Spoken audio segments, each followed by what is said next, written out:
Coming to you from a cozy little condo high atop Old Fourth Ward, Atlanta. Welcome to The Ron Show on America One Radio.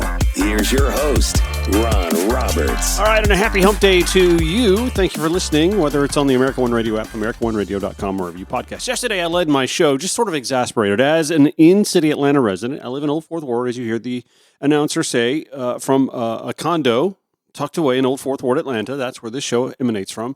And we are well aware in our building, in our community, on our block, in our city, and hopefully throughout Metro Atlanta, it's understood, and the state, we have a unhoused problem. We have a homelessness problem.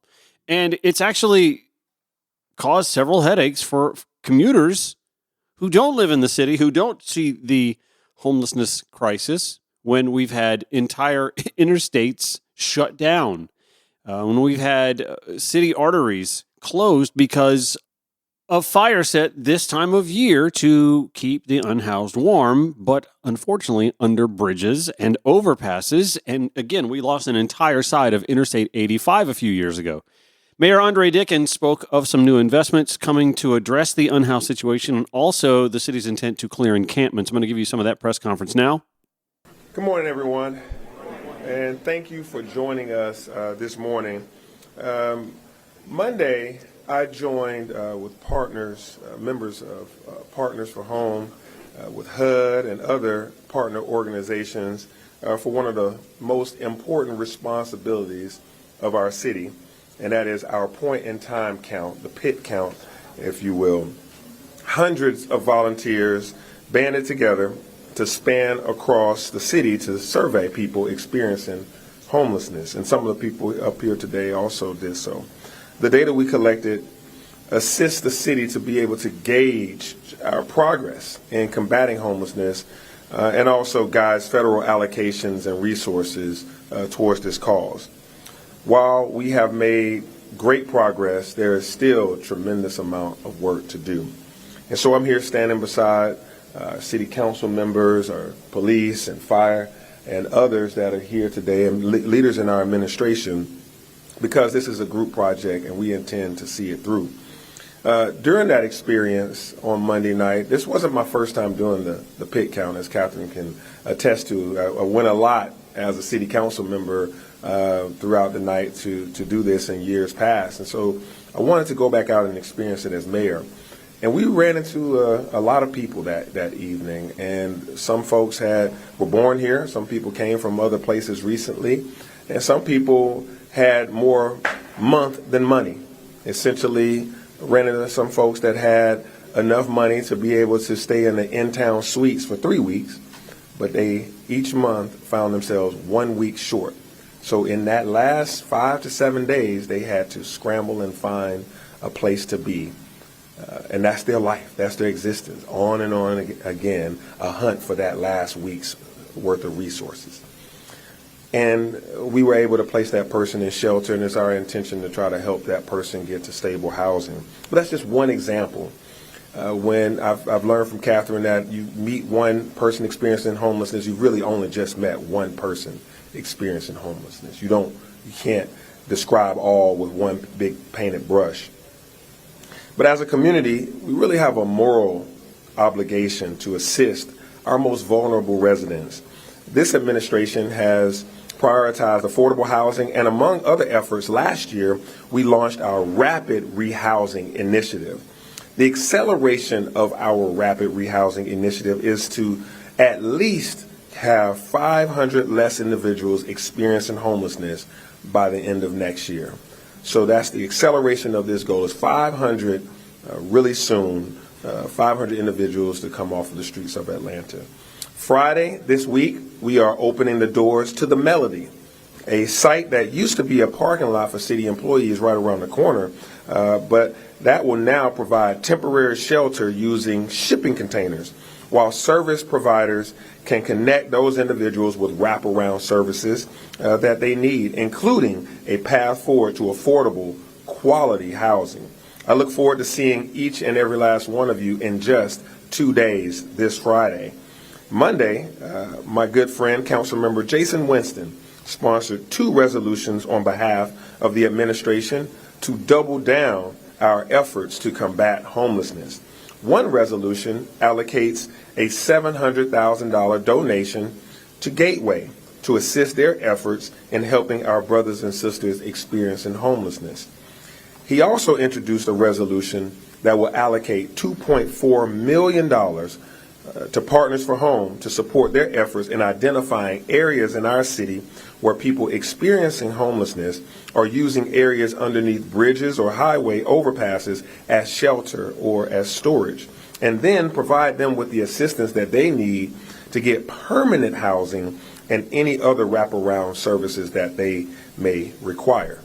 And so those 2 actions by council, I applaud them and I thank them for unanimously passing those resolutions. And today, I am announcing that I am issuing an executive order to allocate $4.6 million to the appropriate city departments to expand shelter services, warming center operations, additional shelter sites, and provide the wraparound services and security needed to go along with these additional locations. These issues we are tackling did not pop up overnight, and they will not be resolved overnight.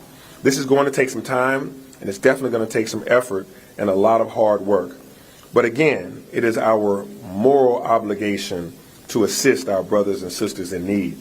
Every single one of us is just really one bad day, one disaster, one serious illness, or tragedy away from experiencing homelessness ourselves. And so I want us to move forward with that in mind, that this moral obligation is how we're going to do this group project to help those people experiencing homelessness. And it is now my honor to introduce Councilmember Jason Winston to come give you more detail. Jason?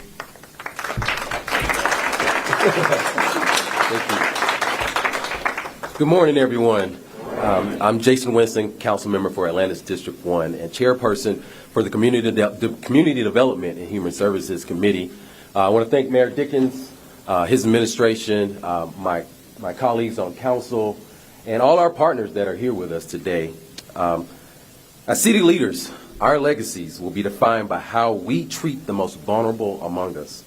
Atlanta has a history of confronting challenges head-on, rectifying injustices, and creating a path forward to make them right. The number of people sleeping on our streets every night is more than just a statistic. It is a reminder that we all have a moral obligation to our fellow citizens. This week marks a crucial moment in our commitment to end homelessness. In collaboration with Mayor Dickens, this legislation reflects our city's core values. This funding will go directly to the organizations offering far more than just shelter. They are offering hope, support, and a path to a brighter future. Our message is clear. As a city, we are not just addressing the issue of homelessness, we are fighting to end it. Together, we are choosing a path which puts our values first and will lift up every Atlantan. We are reaffirming that in Atlanta, when we see a wrong, we will strive to make it right. So I want to again thank Mayor Dickens. I want to thank our partners, and I especially want to thank my colleagues on council who helped unanimously pass these pieces of legislation so that we can move forward and help those who need it the most. At this time, I want to welcome Chief Shearbaum so he can bring some more words. Thank you.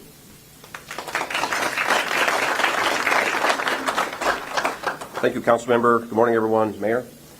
You know, oftentimes you are able to see the courage of the Atlanta Police Department, see it on the news, on media releases that we put out, but we don't always see the compassion of the Atlanta Police Department. And we want to strive as we protect the city to be a compassionate and a courageous police department. And for a number of years, we have had our HOPE team, our Homeless Outreach Prevention Engagement team that has been at work, making sure that we are not criminalizing homelessness, but we're working to attack the root causes of homelessness.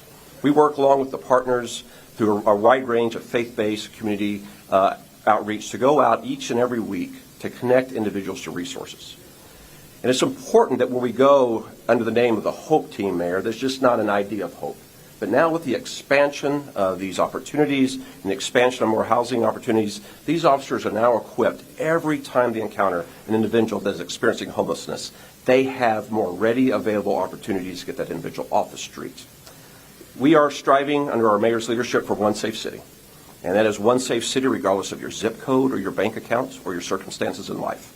And this police department will always be a strong partner, Mayor, making sure we realize that. And I want to acknowledge the men and women of the police department that are here and the HOPE team that are out each and every day ensuring citizens of this city, regardless of who they are, have the protection of the law and have the compassion of the law. So thank you, Mayor, for equipping us to realize that right here in our city. Thank you.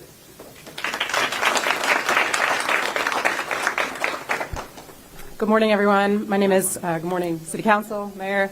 My name is Catherine Vassell. I'm the CEO at Partners for Home. Partners for Home has the pleasure of serving as the lead agency, coordinating body to create the strategy to reduce and end homelessness in our community.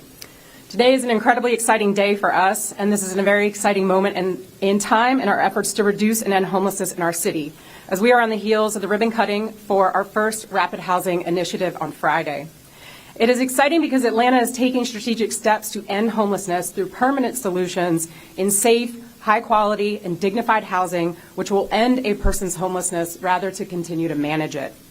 I'm grateful to all the city partners that we've been working so closely with to make this happen. The mayor's senior advisor, Josh Humphreys, and his team, including Shatika Ellison, have been pivotal in moving this work forward. The mayor's office and our partner, Deputy Chief Operating Officer LaShonda Burks, for really helping us to advance these initiatives strategically together through public and private partnerships. I'm also grateful to our new service provider, Hope Atlanta, who's with us today, as well as our property management team, TI Asset Management, who have courageously stood up to do this work and manage this first site with us in partnership. And to our new development partner, Atlantica Properties and Principal Darian Dunn, who has been sprinting on this project before the ink was even dry on the contract, and he is still running. Mostly, I am grateful to the City Council and to this mayor, who has made it clear, not only his commitment, his unwavering commitment to affordable housing, but now his unwavering commitment to homelessness as one of his top priorities. The mayor has spoken even as recently as today and yesterday in no uncertain terms that homelessness is his priority, and he is putting resources and people power to back that up. We cannot be more grateful for having this kind of decisive and committed leadership.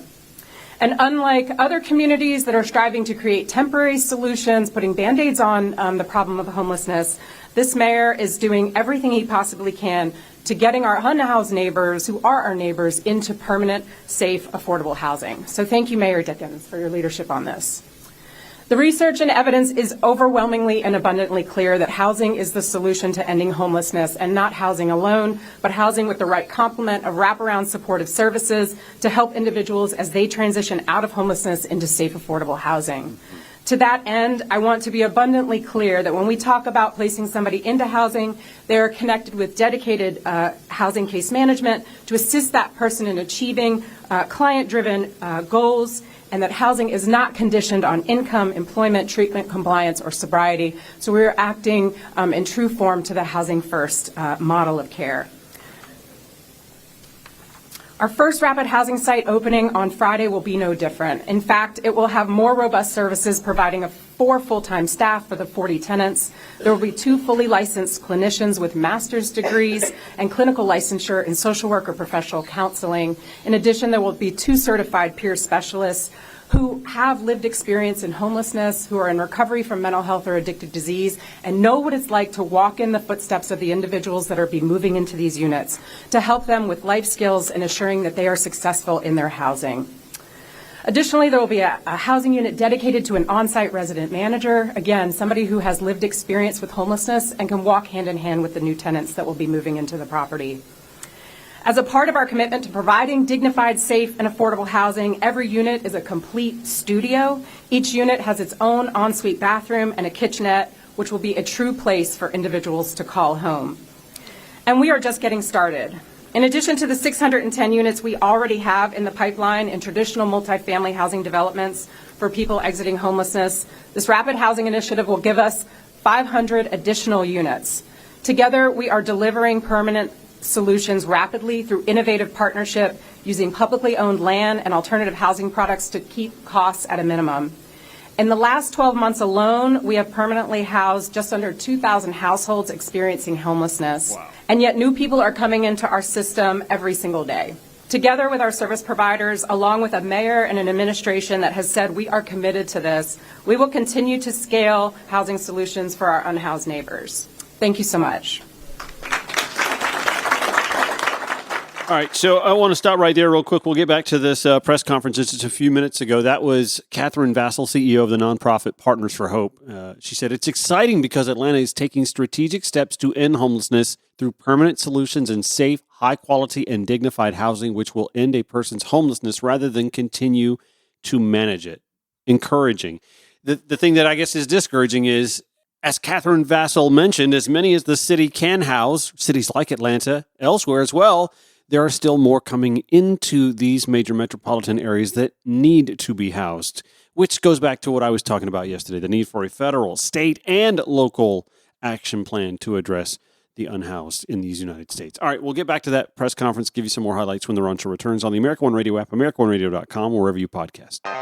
Welcome back to the Ron Show for Wednesday. Earlier this morning, Mayor Andre Dickens, council members, Atlanta Police Chief Darren Shearbaum, and some of Metro Atlanta's homeless and unhoused advocates and organizations on hand for a press conference that spoke to a lot of what the city is looking to do to address the unhoused in Metro Atlanta.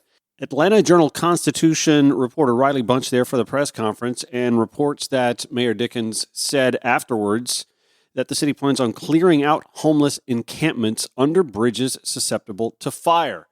She wrote, his statements came after a blaze engulfed a portion of Cheshire Bridge Road last month. That is, by the way, the second time that's happened in a few years. She notes that while investigators have not identified a cause, city officials and advocates suspect it was the unintentional result of unhoused Atlantans trying to stay warm from a recent brutal cold snap. Mayor Dickens telling the AJC after a press conference at City Hall that once there is deemed to be enough affordable housing units, the city will begin clearing and blocking off certain overpasses. The quote she got, "The first thing is we are making sure that we have a place for people to go, which is to make sure that we open up these warming shelters as well as to provide stable housing. Once we have enough critical mass, then we will begin to strategically close down individual underpasses and bridges that are susceptible to fires, as we've seen." I have to admit, I can appreciate the fact that is at least waiting for there to be viable options to send folks before closing the encampments. And listen, I get it. They're unsightly, they're unseemly. I, as much as anyone, is disheartened as an Atlanta resident to see tents under overpasses or even just alongside interstate exchanges. It's sad, and it's a bad look for the city and the state. The state needs to take some responsibility for this as well. Nonetheless, at least the city, at least the mayor is saying, we're going to find a place and have a place for them first before we say you can't stay here. Let me get to a question in the press conference that I thought was pretty noteworthy. Sure. Hi, would you speak to what stood out to you or what individual or person during the pit count? Yeah, so I'll tell you one thing that stood out with me, that there were individuals there that had this was short term, this was recent for them. As I said, they had experienced something that I say they just had more month than money right now. They couldn't keep up with the bills they had, but they were sane, they were competent, and they were just looking for a way. And so that's where the other part is that we haven't talked about today is our eviction relief efforts with the Housing Help Center. We really want to prevent people from even entering into this space of sleeping on the city streets or under a bridge. Mm-hmm. And so the people that we have helped to prevent them from going into homelessness is one whole important solid pool of money and resources that we've stood up. But when I met individuals, there was an individual, he had come from Boston and he was hanging out here and he was trying to get down to Tampa. And so he was migrating. He was making his way through, and he was in front of the Central Library. He had a cell phone and everything, and he was trying to say, I'll be out of your way in a little while, is what he was saying. I'm not going to be in Atlanta long. It's too cold.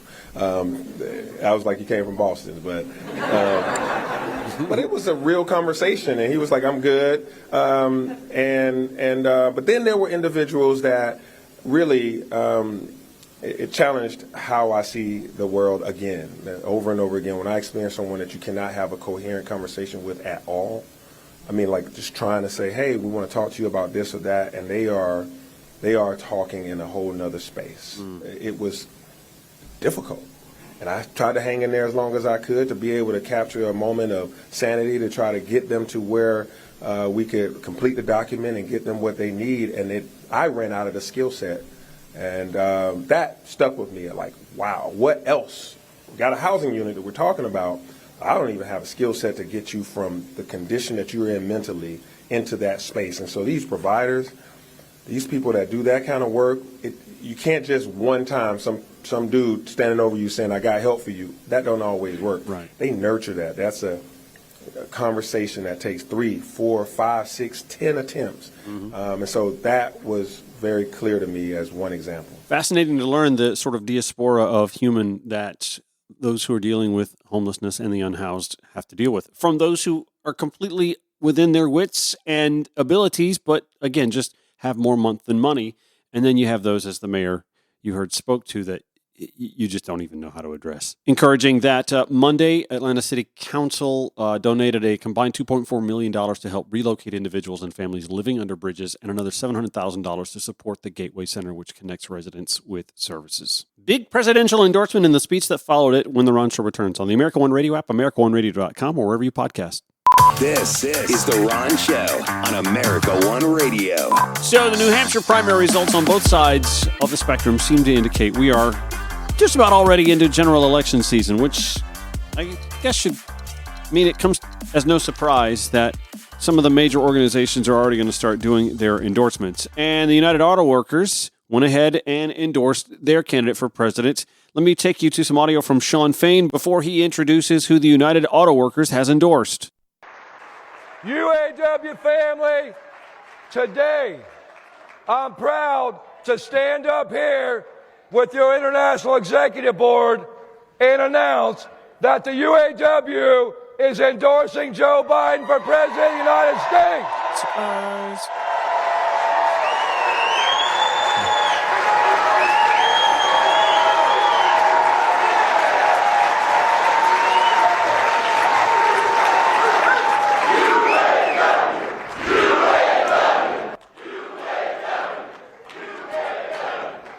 And I am honored now to invite President Joe Biden to come and address our great union and join us in our fight for economic and social justice for the UAW and the entire working class. So UAW family, let's stand up and welcome the man who stood up for us. Please welcome the current President of the United States. We will re-elect Joe Biden.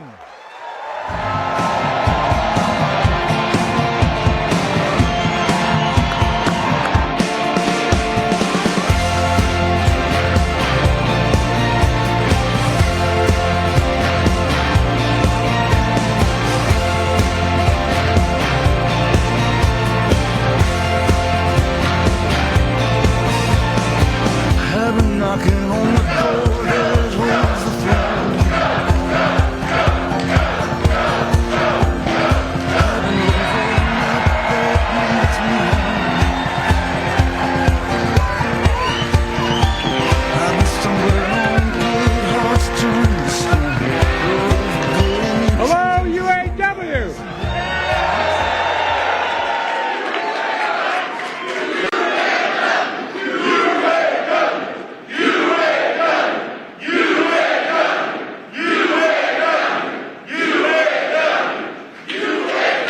It's great to be home. One of the best unions in the world. You look out for one another.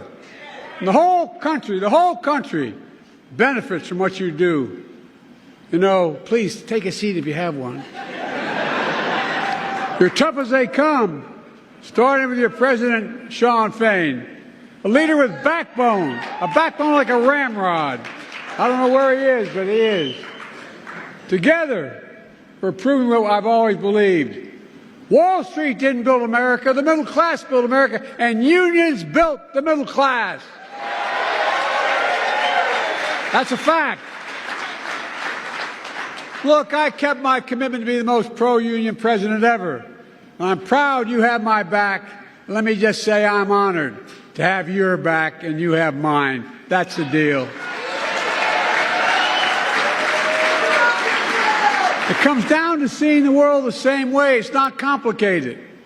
You know, my dad, who never went to college, was the smartest, toughest, most gracious man I knew, who managed a car dealership for the bulk of my life, taught me a very important lesson. He'd say, Joey, this is God's truth. A job is about a lot more than a paycheck. It's about decency. It's about your dignity. It's about your place in the community. It's about being able to look your kid in the eye and say, honey, it's going to be okay, and mean it. And mean it. Folks, that's what the UAW is all about, and it's always been that way.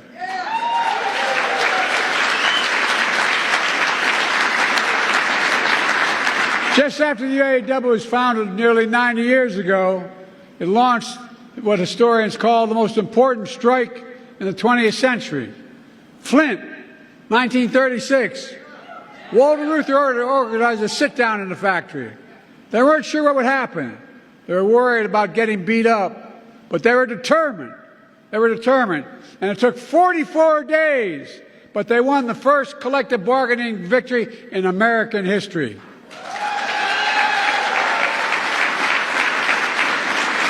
And the leadership of the UAW spread across the country. It led to the first substantial wage increase in a long time, the first cost of living allowance, the first employer-provided health care. Within 4 years, workers across the entire auto industry unionized, inspiring workers across other industries as well, giving life to new industries in the labor movement. I share that history with you because all of you made history again. I'm confident, and I mean this, 90 years from now, people are going to look back on the impact you had, you in this room. Just like them 90 years ago, you matter now. You lead. And I respect all of you here today. You represent unions that always led, always lifted, and always inspired workers. The UAW legacy from Walter Reuther to Shawn Fain today. Shawn, you took a lot of heat, but you demonstrated extraordinary leadership. You did. And that's what I saw a few months ago during your historic UAW strike. This time, in Belleville, Michigan. And I'll say I was so damn proud to stand in that picket line with you. It's not the first UAW picket line I stood in my home state of Delaware. I've done it many times. But it's the first time a president did it, I found out later.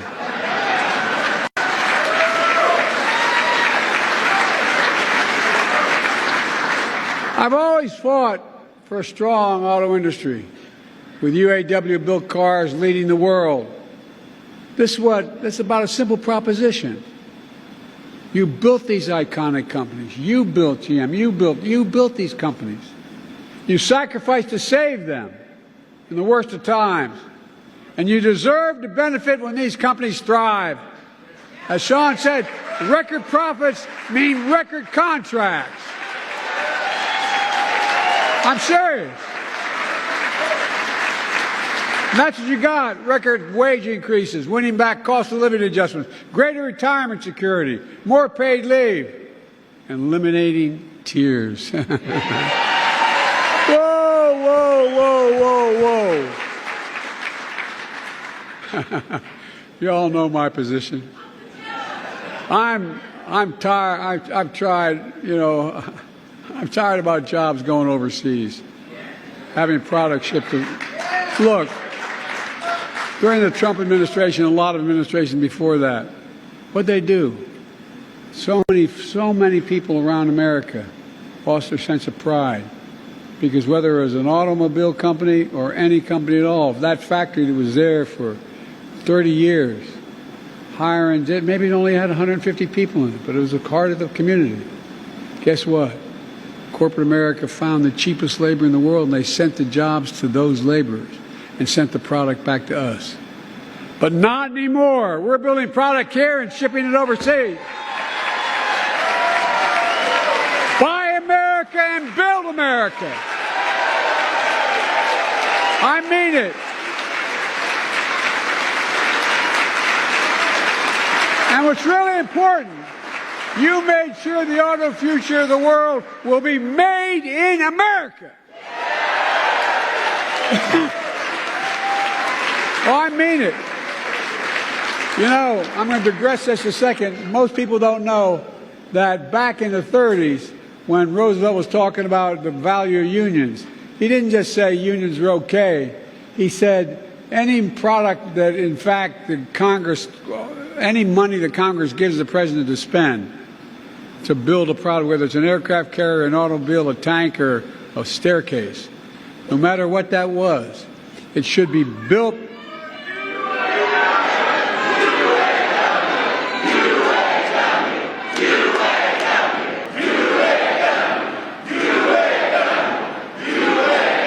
For a long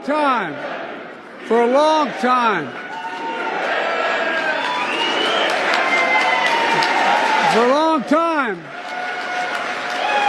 the Congress would make an appropriation and send it to the president to spend, whether it's building an aircraft carrier or a staircase. And guess what? It was supposed to be built by an American worker with American products.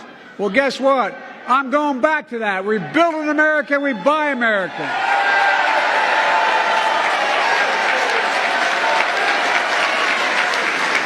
And here's what y'all did. You won commitments from the big three to create thousands of more jobs, to invest tens of billions more dollars, building an auto future made in America. It wasn't just about what you did for the UAW workers. The fact is you've transformed the entire auto industry. That's not yet unionized, or as we call that, the UAW bump. Because of you, Toyota, Volkswagen, Nissan, Tulsa all gave their workers double-digit raises. Because of you. Workers across the country have seen the largest wage increases for workers building cars and trucks and any other transportation equipment in nearly 30 years. Thousands of these workers are already asking to join your union. Even before this, the UAW has been expanding its reach to workers in auto plants and from auto plants to casinos. You can tell I don't spend much time there. But guess what most people don't know? But the UAW represents researchers in higher education and workers. And because of this union, I'm pleased and proud that you expanded the UAW to include 5,000 researchers at the National Institute of Health, UAW workers.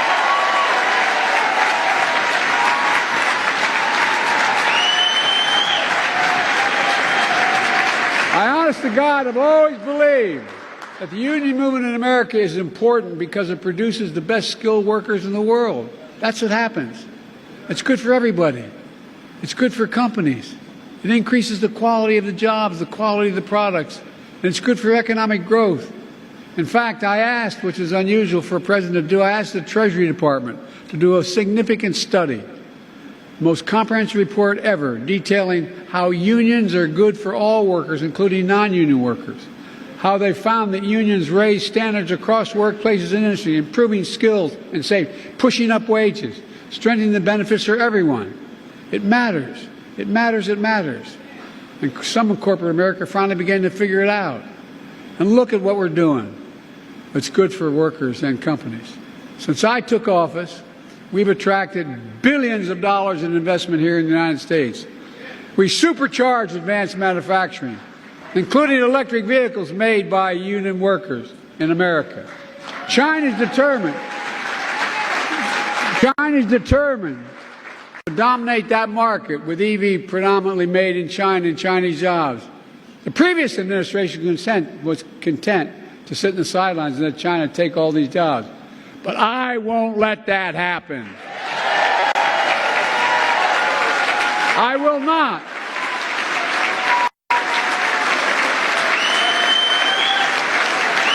That's why I pushed and drafted the CHIPS and Science Act, investing more than $50 billion in manufacturing semiconductors here at home. Automobiles today require 3,000 chips of these chips to be made. That's why my bipartisan infrastructure law is building a network of 500,000 electric vehicle charging stations all across America, installed by your brothers and sisters of the IABW. That's what's doing it.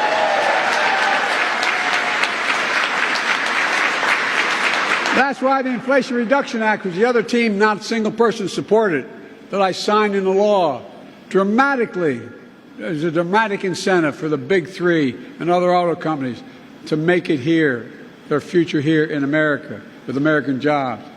Jobs that we want to make union jobs. That's why I announced $12 billion to help companies that respect their workers implement a just transition to electric vehicle future.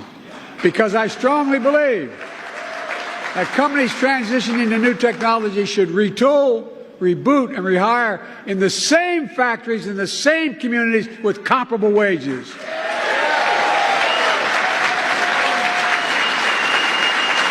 And existing union workers should have the first shot at those jobs. As Sean said, I appointed historically pro-union National Labor Relations Board, because I don't believe any company should be using threats or tactics to stand in the way of workers' rights to organize, period.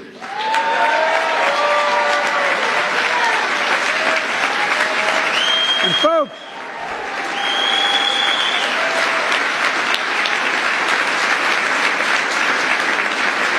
you've been very patient. It's been a long time. But these investments are paying off. President Joe Biden's drawing stark contrast to his presumed general election competition, former President Donald Trump, well ahead in the GOP primary.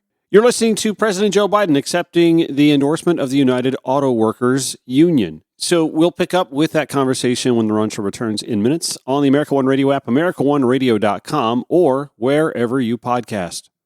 Welcome back to the Ron Show for Wednesday. We're going to give you the last 7 minutes or so of President Joe Biden speaking before the United Auto Workers, accepting their endorsements in general election mode already, as it appears the GOP is as well. Let's pick up right where we left off. Since I came to office, by the way, the last guy said he's hoping for a recession.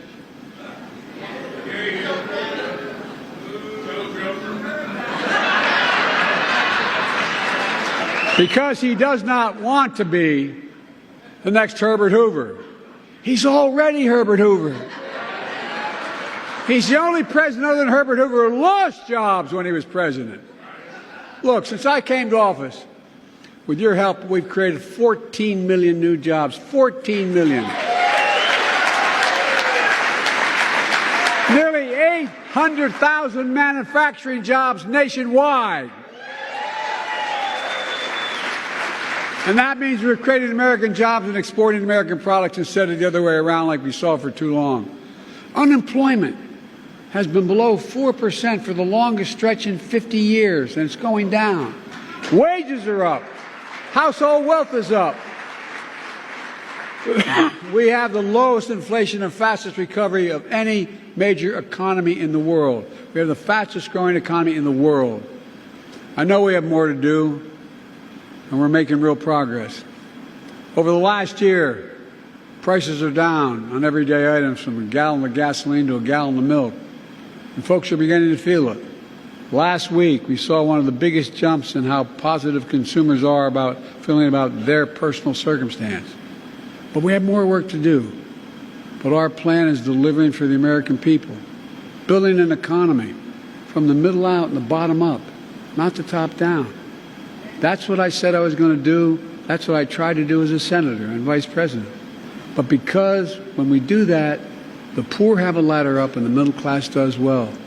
And the wealthy do well, although they should be paying a hell of a lot more taxes. We all do well. It's called Bidenomics. If you notice, all the major economists who are talking about there's going to be a recession next week, next month, all of a sudden, they're seeing the Lord. I'm a little worried. Some of the major economists in American history are now giving me credit. It's like, oh, God, what's going on? But look, all kidding aside, this is a fundamental break from what used to be called trickle-down economics that some Democrat presidents did as well as Republicans. You know, I sat not a lot trickled down on my dad's kitchen table growing up. There wasn't a lot. The idea was that the wealthy do very well, there'll be a lot left over, and it'll trickle down to ordinary folks. Well, guess what? That trickle-down economy was supercharged by my predecessor. It cut taxes for the very wealthy and the biggest corporations. It shook good-paying jobs overseas because labor was cheaper. It shrank public investment in infrastructure and education, invested less. It hollowed out entire communities, closing factories. I'm not making this up. You know this to be true. Closing factories, attacking unions, leaving too many Americans behind. In fact, when Donald Trump was in office, 6 auto factories closed around the country. Tens of thousands of auto jobs were lost nationwide during Trump's presidency. During my presidency, we've opened 20 auto factories and more to come. We've created more than 250,000 auto jobs all across America. And while I stood in solidarity with you on the picket line, as your president said, I want to picket line, Donald Trump went to a non-union shop and attacked you. Let me tell you something I learned a long time ago. If I'm going to be in a fight, I want to be in a fight with you, the UAW. With you. No, I mean it. We have a big fight in front of us. We're fundamentally changing the economy of this country. And everybody's getting a little worried about it, the very powerful. Some are seeing the light. But changing the economy, taking it from an economy that takes care of those at the top, and changing an economy that gives people who built this country a fair shot. Again, back to my dad. All anyone wants is just a fair shot. Just a fair shot. An even shot to be able to make it. That's what my economic plan is all about. That's what the UAW is all about. That's what your battle has been about.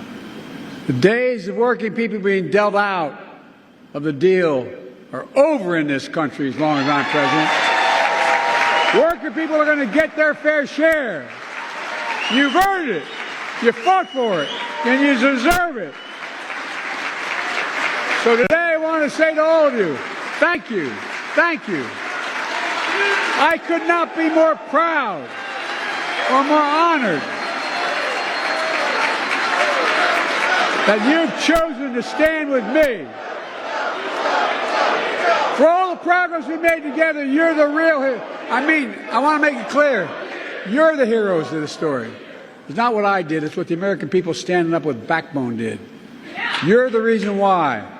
And I mean this sincerely. I'm supposedly an expert on foreign policy. I've known every major world leader for the past 25 years. And guess what? As I tell every world leader, remind them, whether they're an adversary or an ally, it's never, ever been a good bet to bet against the American people. Never, never, never.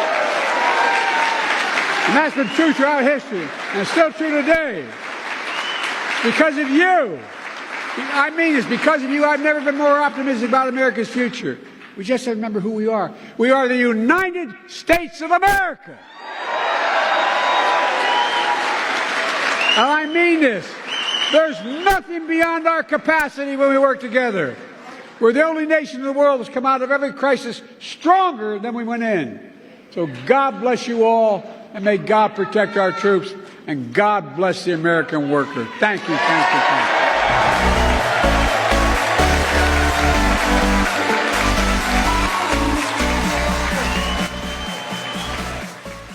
Every time I'd walk out of my grandfather Finnegan's house up in Scranton, he'd yell, "Joey, keep the faith."